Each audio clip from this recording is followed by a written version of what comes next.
ایمان کے درجے ہیں، ایمان کے درجے ہوتے ہیں، کئی درجے ہوتے ہیں۔ مومن کے لیے جو موت بتائی گئی ہے وہ تمام ان مومنین کے لیے ہے کہ جن کے اعمال نامے میں کوئی گناہ نہیں ہے، نافرمانی نہیں ہے۔ اگرچہ مومن کے لیے جنت اس کے انتظار میں ہے، ولایت اہل بیت علیہ السلام، شفاعت اہل بیت علیہ السلام اس کے انتظار میں ہے۔ یقین رکھیں کہ مومن کو ضرور شفاعت ملے گی، مومن کو ضرور جنت ملے گی، مگر گناہوں کی سزا بھگتنے کے بعد۔ گناہوں کی سزا یقینی ہے۔ ایک شخص چھٹے امام امام جعفر صادق علیہ السلام آپ کی خدمت میں آیا، آ کر کہنے لگا مولا میں نے ایک حدیث آپ سے نقل شدہ سنی کہ لوگ کہتے ہیں کہ آپ نے کہا ہے۔ امام نے پوچھا بتاؤ کون سی حدیث؟ اس نے کہا مولا میں یہ حدیث سنا کہ آپ نے کہا کہ ہمارا چاہنے والا روز قیامت میں ہماری شفاعت سے جنت میں جائے گا، کیا یہ حدیث صحیح؟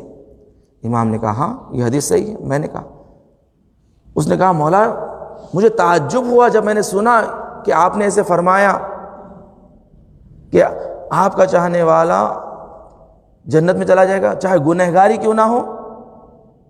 امام نے کہا چاہے گنہگار ہی کیوں نہ ہو، روز قیامت میں ہماری شفاعت سے وہ جنت میں جائے گا، گنہگار ہی کیوں نہ ہو۔ اس نے کہا مولا ایسے کیسے؟ پھر تو یہ عدالت ہے پروردگار، جو پروردگار نے کہا نیک مومن ہوگا نیکی جنت میں لے جائے گی، برائی جہنم میں لے جائے گی۔ تو امام نے کہا کہ تم نے حدیث کو غلط سمجھا، کہ دیکھو روز قیامت میں ہمارا چاہنے والا ضرور جنم جائے گا، مگر اللہ گناہوں کی سزا ضرور دے گا۔ مومن کو اسی دنیا میں مبتلا کرے گا یا غربت میں، فقر میں۔ عزیزان گرامی دیکھیں، اگر انسان اللہ اگر کوئی نعمت نہیں دیا تو یہ نہ کہیں کہ اللہ نے مجھے یہ نعمت کیوں نہیں دی، بلکہ سوچیں یہ میرے گناہوں کا کفارہ ہے۔ دولت نہیں دی کہیں شاید یہ میرے گناہوں کا کفارہ ہے کہ خدا مجھے اس طرح پاک کرنا چاہتا ہے، پاک کرنا چاہتا ہے۔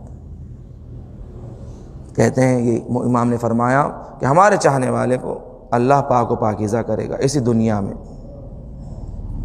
اس نے کہا اگر اور گنہگار ہو، امام نے کہا موت کی سختی سے گزرے گا، کہ سخت اس کی موت بڑی مشکل سے نکلے گی، سختیوں سے نکلے گی، مگر اس کے بعد وہ پاک ہو جائے گا۔ کہا اس سے زیادہ گنہگار ہو، کہا برزخ اس لیے رکھی گئی ہے تاکہ برزخ میں وہ پاک و پاکیزہ ہو۔ کہا اس سے زیادہ گنہگار ہو، تو امام نے کہا کہ روز قیامت میں اسے جہنم میں جہنم میں بھیجا جائے گا، کہ جہنم کی آگ میں جلے گا یہاں تک کہ وہ پاک و پاکیزہ ہو جائے گا۔ اور یقین رکھیں کہ اہل بیت کا چاہنے والا جنت میں ضرور جائے گا۔ صلوات پڑھے محمد والے محمد کی بات۔ عزیزان گرامی ولایت اہل بیت، محبت اہل بیت بنا اسلام ہے کہ اسے کبھی اپنے ہاتھ سے جانے نہ دیں۔ ولایت اہل بیت کی اس قدر تاثیر